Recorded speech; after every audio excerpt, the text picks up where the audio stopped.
তো হ্যালো সকলকে, good evening. সকলে কেমন আছো? আমি এই সন্ধ্যাবেলা একটু বেরিয়েছিলাম বান্ধবীর বাড়ি যাব বলে। তো এই সমুদ্রের ধার দিয়ে যাচ্ছিলাম, রাস্তার ধার দিয়ে।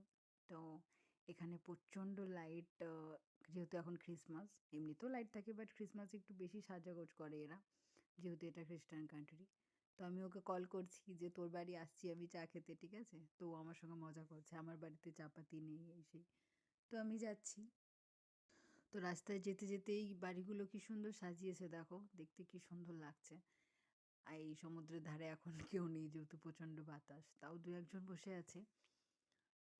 এই রাস্তাটা ধরেই যাবো ওর বাড়ি। তো আমি হাঁটছি, আমার বান্ধবী পেছন থেকে একটু ভিডিও করে দিচ্ছিল। তো এই সমুদ্রের ঢেউ দেখো রাত্রিরে তবুও। তো আমি ওর বাড়ি এখন যাচ্ছি। তো আমাকে ফরমাইশ করেছে যে আসার সময় সিঙ্গারা আর চপ নিয়ে আসবি।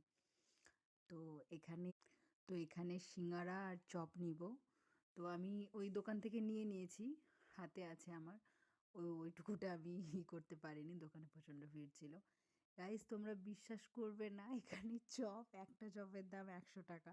মানে এখানকার ১ ইউরো, মানে আমাদের ইন্ডিয়া কারেন্সি ১ টাকা, সরি ১০০ টাকা ৪ টাকা, এরকম ১০৪ টাকা।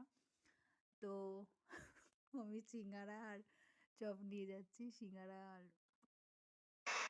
তো এই যে আমি এবার যাচ্ছি ওর বাড়ির সামনে, ওই কি সুন্দর সুন্দর লাইটিং করেছে, প্রচণ্ড সুন্দর সুন্দর। তো ওটাই ভিডিও করছিলাম। তো আমি এখন অলমোস্ট ওর বাড়ির সামনেই, এবার আমি লিফটে উঠে গেছি, এবার ওর বাড়ি যাচ্ছি। তো গিয়ে চাটা খাবো সিঙ্গারা টিঙ্গারা দিয়ে। ব্যাস এতটুকুই। আবার অন্য কোথাও গেলে তোমাদের সঙ্গে শেয়ার করব খুব তাড়াতাড়ি। বাই।